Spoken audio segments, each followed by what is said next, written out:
Good morning, Bardstown and Nelson County. Let's see, am I on here? Hello. Yeah, here we are. All right. Good morning, everybody. From Bradford Brooks, Jim Brooks, Margie Bradford, on this beautiful, sunny Wednesday morning in downtown Bardstown, and it looks a lot more inviting this morning than it did last night during fiscal court when we had a tremendous amount of rainfall. A tremendous amount of noise. Well, that too, and in fact, the windows in the stairwell at the old courthouse have, since they fixed the windows and the roof, there's nary been a leak. Well, water was coming in like a shower because it was coming down so hard and ponding above those windows on the roof. Right. And but it never leaked since they fixed it until last night. So anyway, I'll tell you, the water infiltration on that roof, of course it has so many valleys and peaks and everything, so it's a constant battle to try to keep rain out. I'm glad I don't have the issue with my house like that, but and my house is almost that old too. So, but anyway, you just don't have that roof. Yeah, it's right. That's right. Anyway, well, Margie, we have a very special guest with us today, and very happy to have her. And I'll let you make the formal introduction. Yeah, we have privileged to have Dr. Karen Lee, who wears several hats. She wears the hat as a Nelson County School Board member. She wears the hat also as a teacher and a grant writer. And she also wears the hat of a state employee who advises the legislature on the niceties, the points of interest that they need to pay attention to when they're passing legislation about education. So did I get that halfway right? Yes, and I am actually a retired teacher and administrator. I retired in my 30th year. That's now been nearly 2 years ago. So I will always be a teacher at heart. Of course. Well, that's what I've always said. Teachers never quit teaching. Yes. I mean, maybe not in a formal classroom setting, but and thank you for your service. And then as a teacher and administrator, and today as a member of the Nelson County Board of Education, because that's until I really began covering school boards as a journalist, I never realized just how important school board membership is to the direction of a Board of Education, and how that filters down directly to the quality of the education that our kids get. It's tremendous, and it's a huge responsibility. I hope no one would take running for school board and holding that position lightly, because there's a lot at stake there. Well, speaking as a former school board member, I can tell you that is very, very true. And you don't stop being a school board member once you're off. You still want to go up and tell everybody what to do. If it isn't close to being a full-time job, I think I would question if I were doing it well. Mm-hmm. To truly do what one needs, it takes a tremendous amount of time. All right. We have heard, and I know we're going to talk about federal funding, but with all of in the last 100+ days, with all the discussion about the Federal Department of Education, and I don't know, and I guess you, in advising the legislature, probably had to kind of filter out how this all filters down to the state of Kentucky.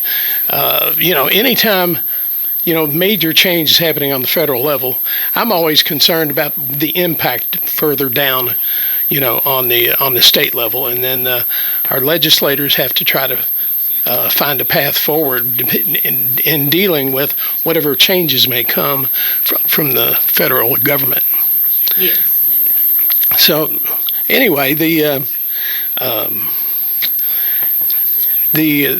you've been writing grants forever. I mean, you've been a very successful grant writer too, for this district and elsewhere. That is true, Jim. During my time in Nelson County, I think we brought in $22 or $23 million. Mm-hmm. I lost track because some of those were awarded after I retired. Yeah. But in the course of my career, now about $60 million in funding for specific programs in schools or in higher ed that would benefit our school districts. Excellent. Yeah, that's great. I was also a federal programs coordinator at the district level. So any dollars that came in, I managed the applications and I managed those dollars as well. And so I do have familiarity with what comes through to us. And so my understanding is that's part of why you would like to have me talk about today, Right. is the potential impact and meaning of this. Right, I understand that you had several weeks of additional training in what these changes are and what they're going to mean for the local districts. So right now, and I will say that when I speak, I'm speaking from my own information and knowledge. Some of that has been gained through my role. That my disclaimer is my opinions do not represent that of my employer, which is the legislature. My role there is an advisor. It is to do research and provide information specifically to the members and within the speaker's office. So. With that being said, that kind of gives you some background. What I've done is I pulled some information so I can talk about what's going on, what we know at the federal level, and then much of what we do know is that I went to Washington in the end of March, and having met with several of our representatives in their offices, what we know is they are learning things in a real-time basis. Oftentimes it's the public. So if there is a detailed master plan, I don't think that it's been put out there for people to know. And so we've seen situations, and we're hearing of efforts to close the Department of Education. And I think that it causes panic. When I first heard it as an educator and a school board member, that's very concerning. And so what the effort really has become is more toward not necessarily removing the funding streams, but pushing them out to other departments and branches of government to manage those. So at the same time, there was an order to close the Department of Education and to let go of the employees, and there's now been a court injunction, and I think there's a legal battle that will ensue in that. Right. And so there's also some question of who has the authority to really close things and move them around, and what requires congressional action in terms of actually shutting down things. So part of what I can say is I think the assumption is that a lot of the federal dollars could remain out there and available, and they would be pushed down to the state, theoretically in one lump sum, for a state to decide how to use those. And so we don't know what could be cut. We don't know what could be retained. We have a sense of that, and I can speak to some of the patterns that have been discussed, like what programs have been reduced, if you want to hear that. Yeah. Well, I know the last 100 days plus of this administration, there's been, I would say chaos because of the way departments within the government are being cut, and the rhetoric, and it sounds very chaotic. And chaos. Nobody likes change. And when we see massive change happening, or threats of massive change, it really, especially on a federal level, it really creates uncertainty about what's actually going to happen and how's that going to filter down to the states. So that I don't know, the fear of losing federal dollars is, I think that's for me. It really cuts deep because we just don't know, and and again, even the court battle over who can make these changes. If Congress creates something, is Congress required to weigh in? One would think so. Yeah. But anyway, all that uncertainty just really makes you fearful of what the outcome may be. I think one of the things that are the most frightening to people, parents and school board members and people who are in education, is the thought of losing the support for those children in need of special education needs. Mm-hmm. Those are the most expensive to educate because they do require special treatment and special facilities and special equipment and more teachers. And highly skilled and highly trained teachers. Absolutely. Absolutely. And they have to have smaller classrooms. It's just, I mean, in some cases, there may be one teacher devoted to one student. So I think that is one of the things that's causing the general population and anybody who's involved in education and anybody who has a child with special needs to go have heart palpitations. Mm-hmm. I think one of the first things that we should say is, now this is based on conversations I had a week ago, so if anything's changed in the past 2 days.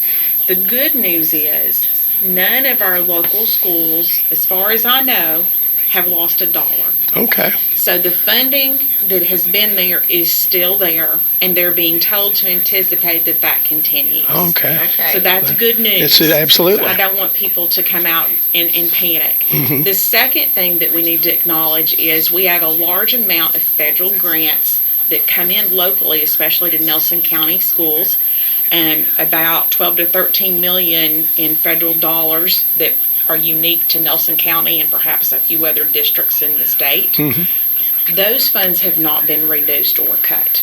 So there was concern that, at least for on the local end, we have promises of programs that would pay for specific things. For example, mental health therapists over a 5-year period. Right. And if you're in year 2, what happens to those dollars? Everything at the federal level and that comes down to us is on a reimbursement basis. So you pay for it, and after you've paid for it, you then request reimbursement. Right. And so far, those things are moving well. What we are not seeing is as many new grant opportunities at the federal level. So there's typically a cycle of grants that are released every year that Nelson County has applied for, and there are significantly fewer of those opportunities out there. We don't know if they will be renewed. We don't know if they'll be issued again. But a primary concern is, will they continue to pay what has been promised? Right. And right. at this time, it seems that will happen. The only exception of which I'm aware, and I don't know how this has been remedied, but it did not impact us locally, that you had these ESSER dollars, which were COVID relief dollars, that were promised to some districts who had projects that were not yet completed. And so you may have heard that on the news, that there was an indication those would just be cut off immediately. Right. I don't know how that has come out, and I don't know that it's been solved. But that's currently the only major impact we are seeing. And again, that doesn't apply, to the best of my knowledge, to the local schools here. All right. Now, these were COVID dollars related? Yes.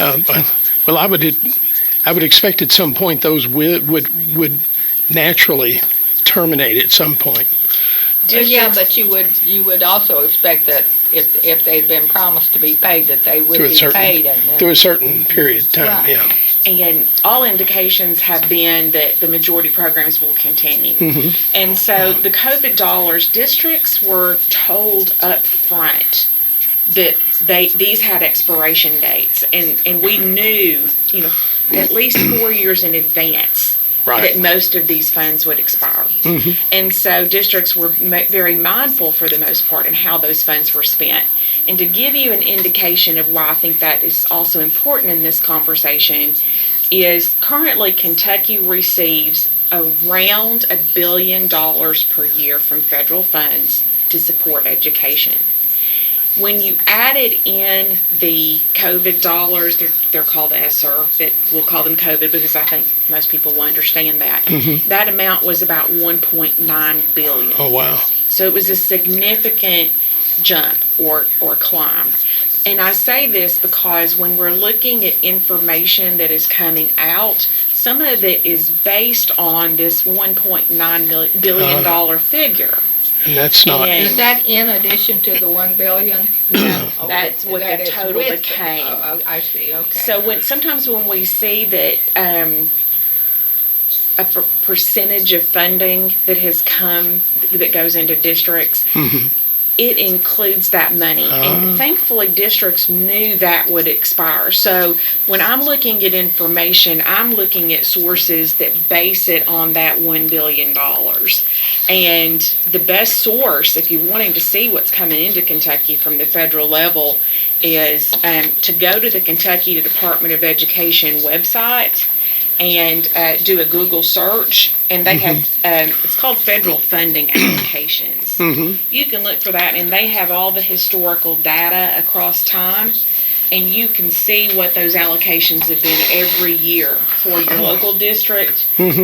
So I did a Google search, KDE Federal Allocations. There's a spreadsheet called FY 24-25 district allocations, and it lists every district individually, and it lists what every program gets.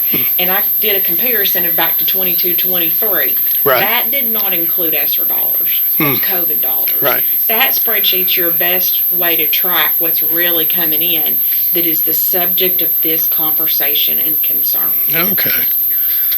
Can you repeat that again? I mean, Yes, ma'am. On the website. Kentucky Department of Education website, it is, you can do a Google search for KDE federal allocations. When you come to that page, you're going to see a lot of spreadsheets listed. And the one I looked for is FY 2024-2025 district allocations. I believe they list them as far back as 18-19, so you can see how they've changed across time. It's a big spreadsheet, but it's not like a lot of KDE files that are hundreds of thousands and millions of lines. This is one per district, plus one per state, and a few other pieces. Right. So it's manageable to look at and see. And so some numbers that I use, if I share these numbers today, if you all want to hear them, Sure. That's the source I use. That's your most accurate Okay. to All know right. what's really coming in. And so the sheet you provided are the federal dollars for the different title programs that come to Nelson County schools. Yes. Okay. And that includes both Nelson County and Bardstown. Oh, based okay. on that spreadsheet. Okay. I added them together. This sheet, right? Yes. there. Okay. And we're talking about an infographic, I guess, or a one-pager I created. And I'll leave that with you, so if you want to screenshot it and put it on Facebook or something for people to see, you can do that. Yeah, that's a good idea. So, and I'm willing to go wherever, what you think is most beneficial to this conversation. You might just talk about, I mean, they're called, it's Title I, Title II, Title III, Title IV. You might kind of discuss what does that mean? Okay. What? So when your money comes down to your schools, it has different purposes. And so you mentioned earlier your special education dollars. Those are called IDEA funds. There's two kinds. There's one kind is just for general special education, and one pool of funds is specific to preschool age students. Okay. And so I think we should start there. So Kentucky receives $173 million for just general special education. Locally, we receive about $1.8 million to support special education services. It's our IDEA funds. This is kindergarten through 12th grade in our two public school districts. Separate from that is your preschool. And that is for children who have not reached the age of 5 who attend public preschools. So as a state, we receive $8.3 million.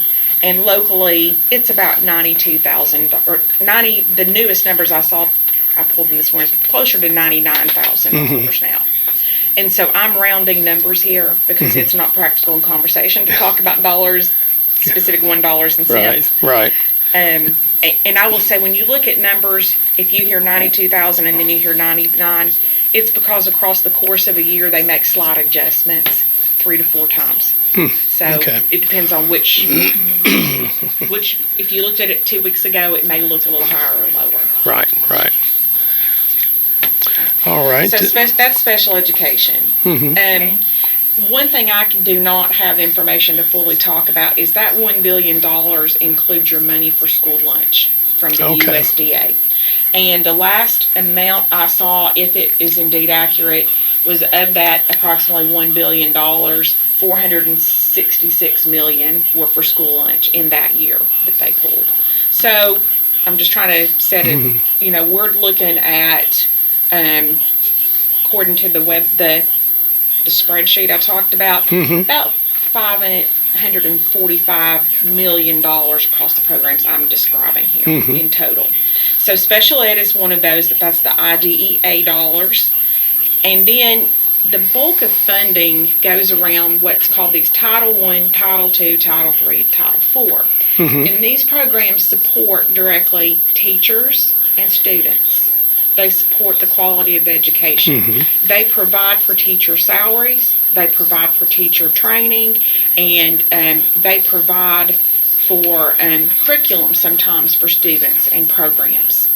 And so I saw a number that if this is accurate, because this is not from KDE, that the estimated number of teachers paid for by these funds in our state was upwards of well over 1,000. So, 4,500, over 4,000 teachers are estimated to be paid through these funds. So, when I look at that, the most substantial of those pots is what's called Title I. And so you hear that. And back in the day when I was in school, decades ago, you heard it called Chapter 1.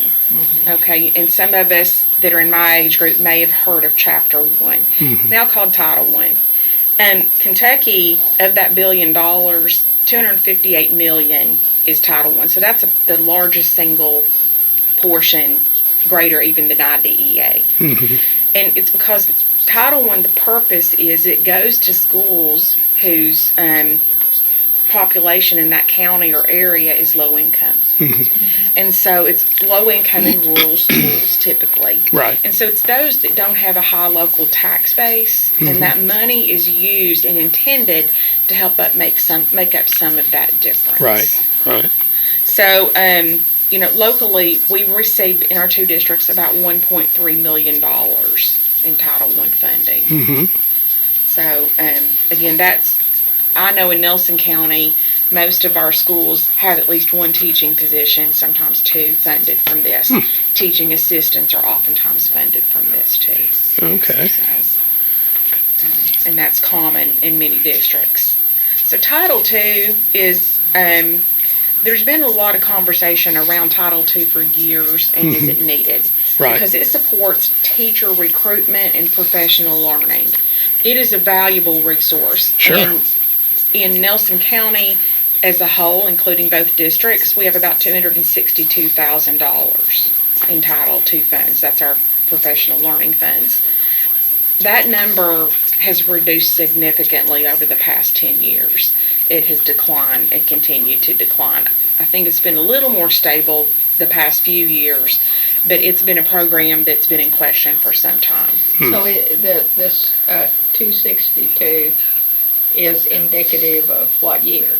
This last year, or that's what it the was allocation for previously? this current academic year of 24-25. But you're saying it used to be more of that, more Yes. than that, and it's now getting less and less. Yes, and I did not pull those numbers, but if you go back to the 1819 and 1920 years, and maybe even further, you would see that number being significantly higher. So what it is used for, when I say teacher learning, it's if For example, if you have a high number of students in your district who are struggling with reading or dyslexia, you may bring in a specialized program to train teachers across your district.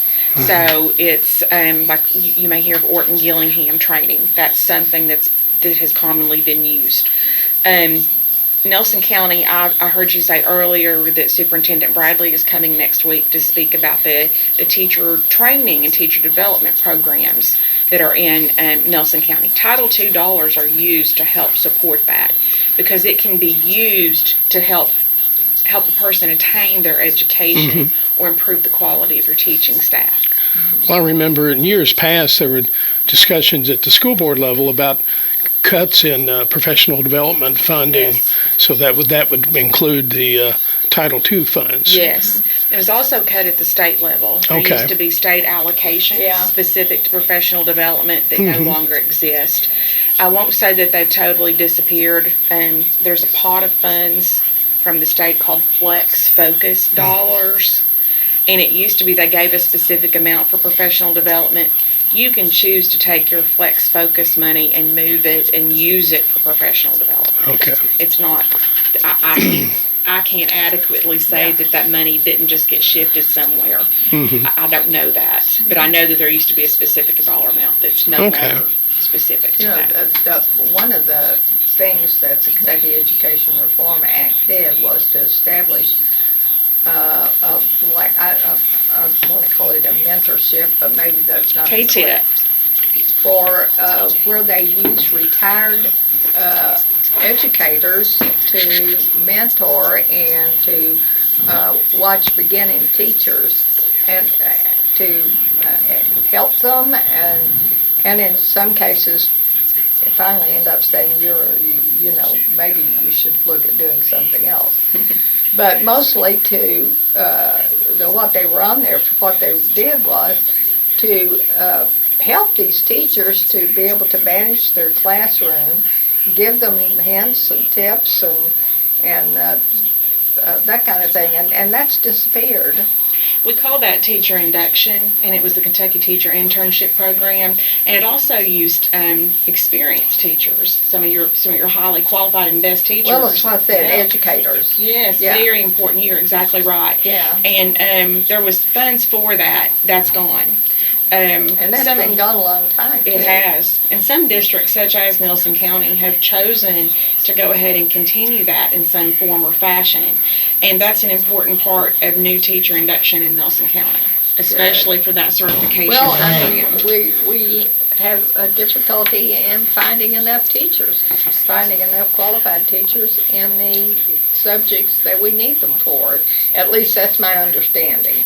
Yes. And so it looks like to me that those kind of programs legislators would want to. These dollars are used support. in that way Yeah. too. So, for example, if you want to offer, I'm just picking one. If you want to Right. offer a physics class because you don't have it, but you have a teacher there who's very close to having that, and you just need it one class a day, you can use Title II dollars to help pay for the tuition for that teacher to go back and take 3 or 4 classes. Well, Dr. Lee, we need to take a commercial break. We'll be back with more Bradford Brooks in just a moment in our conversation with Dr. Karen Lee, who is a member of the Nelson County Board of Education. We're talking the impact, federal funding of school programs. And, of course, there's been lots of discussion about possible cuts coming from that. So, anyway, we'll be back with more in just a few minutes. Please stay tuned. All right, you're back with Bradford and Brooks. Jim Brooks and Margie Bradford with you. I see we've got a little overcast outside now. I think the weather forecast that Roger talked about, there's a chance of maybe some showers sometimes today. I didn't write it down, but anyway, enjoy it's beautiful outside, even if it's overcast. Well, You can't beat that. My weatherman said that there weren't going to be any. Oh, okay. Well, that's fine. That's even better. Yeah. All right. He He promised me a not rainy day. Okay. Well, I'm with him then. All right. I like his forecast. All right, we're back with Bradford Brooks and our very special guest, Dr. Karen Lee, who is a member of the Nelson County Board of Education. And we've been talking federal funds coming to Kentucky, and admittedly, when I go to school board meetings, there's a lot of what I call administrative ease in the discussion about title programs, and sometimes it's now I will admit that I admire the district finance people, because they have to be able to talk finance in terms that even a journalist can understand, and that's wonderful. And I usually will thank the district finance folks for that, because school finance and budgeting is such a complicated, multi-tiered animal, and it can be tough to follow along if you're not versed in school funding issues. But anyway, I always appreciate those folks who will break it down for journalists. Anyway, Dr. Lee, the board met last night, I guess, and from what I understand, the board approved the district facilities plan that the committee had come up with last night, and correct. Yeah, and I attended every meeting of the last district facilities committee, and and if you don't go to these meetings, you don't understand how multifaceted that process is and the work that goes into it. And I just have to tip of the hat to all the members of the committee, because that's it gets down into the weeds and in some work too, because they're just trying to come up with a plan that it meets the anticipated future needs of the district. So that's always that's not an easy job, but they've done it. And now the first step, I guess, is the approval by the board.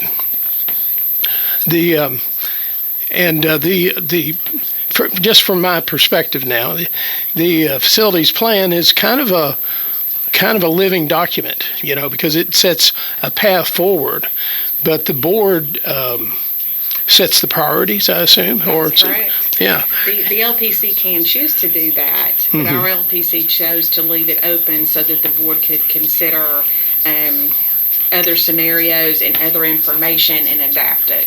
Well, right, because situations will change over time, and that will give the board flexibility to meet needs as they arise, especially any changes between now and a couple of years in the future.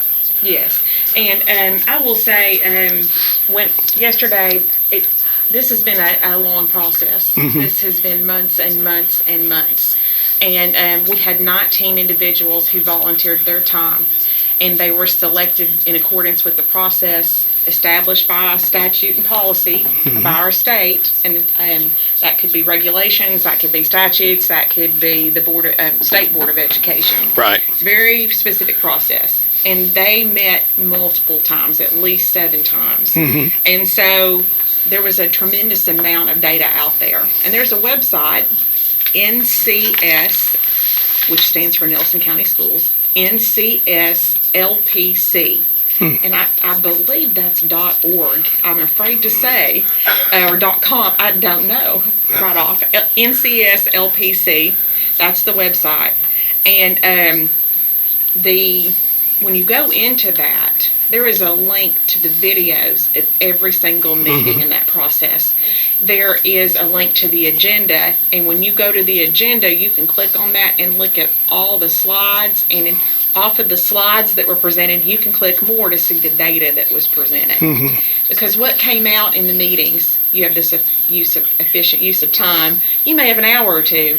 They don't go through everything, but during the meeting, the expectation was that members were reviewing it ahead of time. Right. But it's Doing their homework. Yes.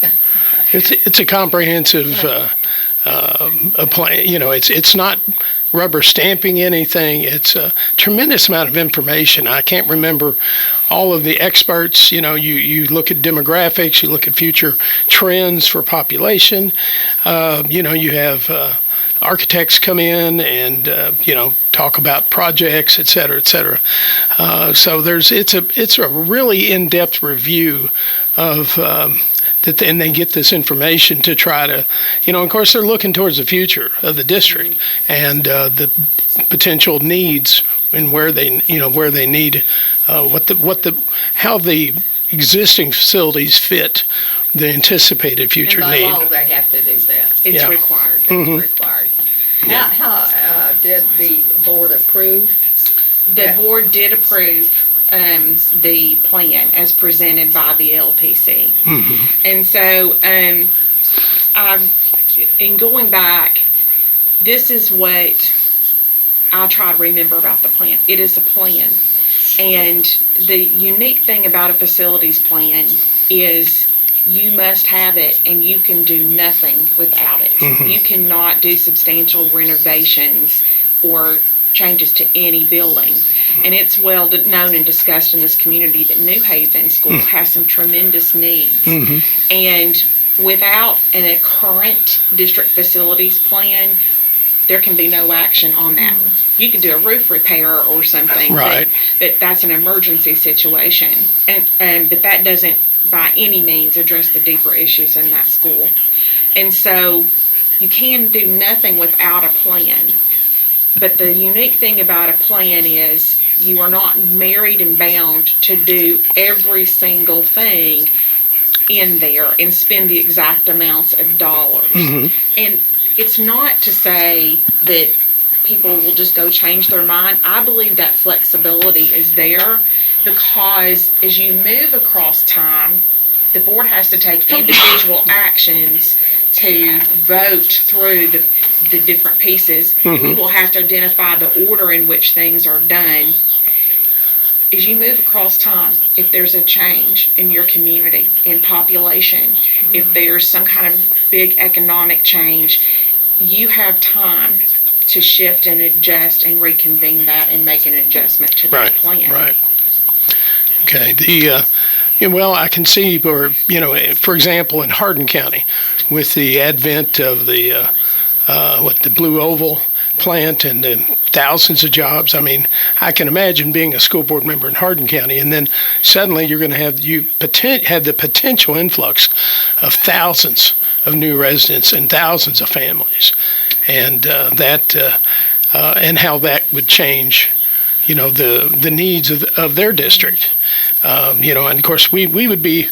I would cheer if we had an employer that big want to move to Nelson County, but it has a potential to kind of throw planning in chaos if you aren't ready for it. And it's a very unique situation because that, for example, in Hardin County, I wasn't part of those conversations, Right. But you have to make those plans.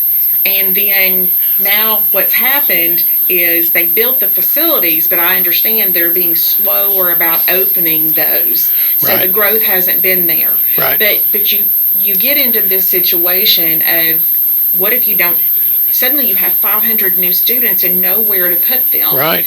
But then you start planning for that and then it doesn't follow through. And so that's why I think that we have time. And I think it's incumbent upon us as board members to have that awareness and to do things in phases. You've got to look at what is most urgent and needed. For example, some of the situations and conditions down in New Haven. Right. And I don't want to present that the building's falling in. That's certainly not the case. But the HVAC systems are outdated. Some of the electric and the plumbing is certainly not up to par. So those things need to be done. And beyond that, it will have to be carefully considered. So the state statutes mandate you have to operate a common system of effective and efficient schools. 90% of the students in this country go to public schools. And so we looked at things, and our LTC did, from what really does it mean by effective and efficient schools. And so Board Chair Tracy Bowen said something in a meeting that stuck out with me, and she said, we are fortunate in Nelson County that we don't have school buildings that are falling in. So we have the benefit of being able to look at what is best for the overall structure for our students, not just for a single building. Right, And right. it's been a very contentious conversation in our county for quite some time. And in my opinion, it goes back to when the original Nelson County High School was split. And I think that some of this is legacy from that. And I think, of course, we're all aware of what happened in 2021.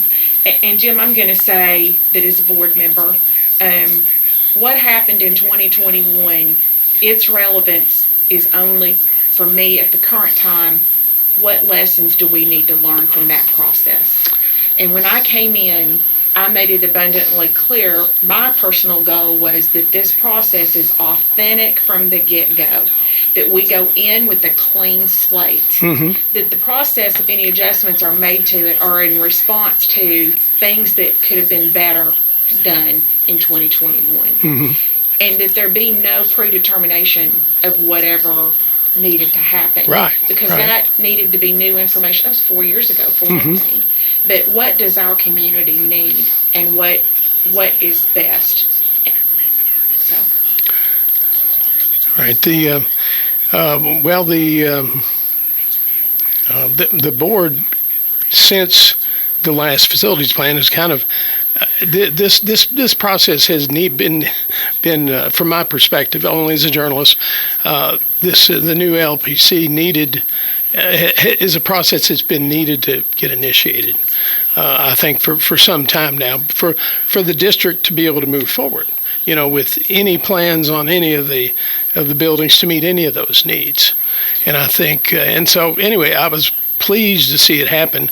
But I know it's it's a lot of work for that 19 people on the committee, and it's a commitment to try to do the best they can. And my hat's off to them. Were there any significant objections from board members or parents or anything with this presentation and approval? There is no perfect plan. Ultimately, when our LPC defined effective and efficient, they called those, like, they set up criteria. And that was it created a framework of how to evaluate each of the models they may look at. Right. And there is never going to be one single model that hits every one of those criteria perfectly. Right. And so you come down with gives and takes. And similarly, there is no one-size-fits-all that will meet what every person wishes for. And we all bring unique perspectives to the table that are influenced by our own experiences coming through school. Right. Those of our children and our grandchildren, those of us as a community member and a taxpayer. And so I will say Monday evening in Bloomfield, I hosted what I called a coffee and conversation, and I invited board member Amanda Deaton to come down. We have some overlap there in our districts, and we had about 20 people show up. And I'm reluctant to use the word sides in this because we're all about trying to do what's best for children. We just have different views of how that would look, not of the outcome, but of how we should go about it.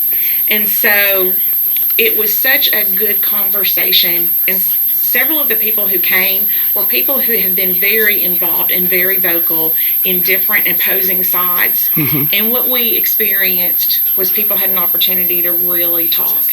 And I said last night in my statements, it was difficult at times, it was emotional, but people genuinely want to come together to try to move forward. We need to get beyond the disagreement and the discord. It's going to be there, but we've got to find ways to work through it, and that's going to require compromise on both parts. People may have what they think is ideal, and what we need is once some decisions have been made, we need those people to continue to come and pose questions and considerations of how we can better shape the future changes or decisions that are made.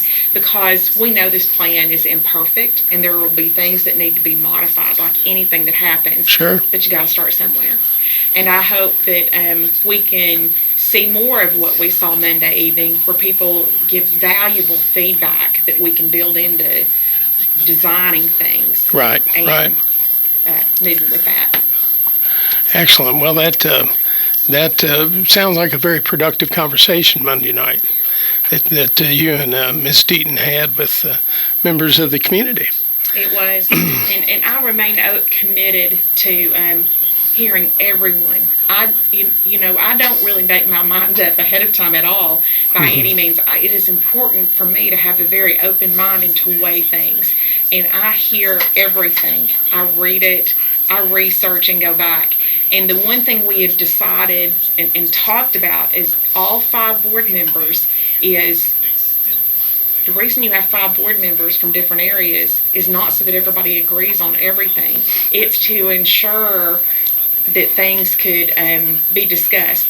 And Ms. Deaton said yesterday, if we all agreed on everything, we wouldn't be doing our jobs. Right. And I think the fact is, we agree on most votes. We do. It is very unanimous on most things.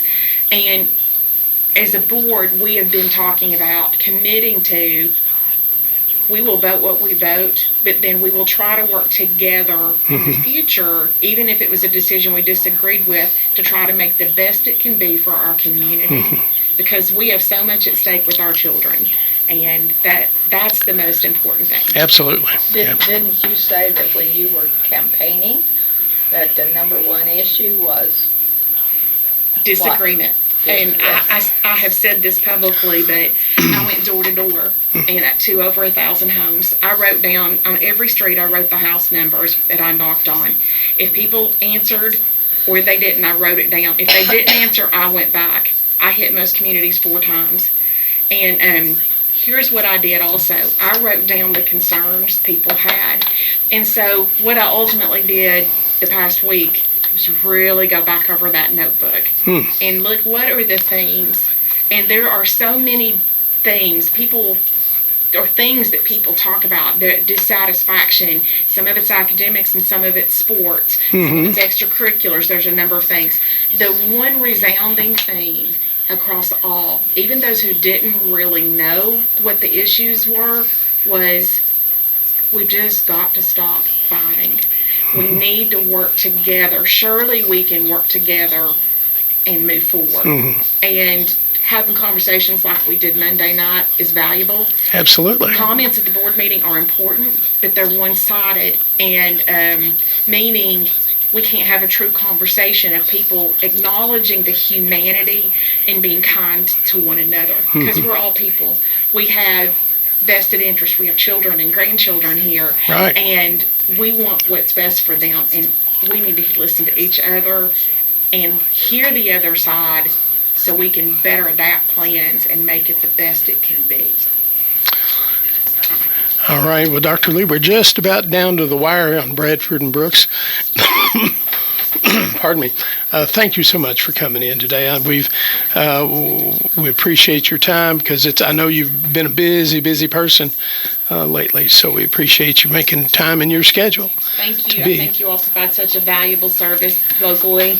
We need more of this. Yes. And again, I said it earlier, but appreciate your service as a board member, and also your helping the General Assembly make sense of school finance and federal programs, and your input there. I'm sure it's a valuable service you provide. Thank you. I'm blessed with the level of trust from people to do this, and I try to uphold it with integrity.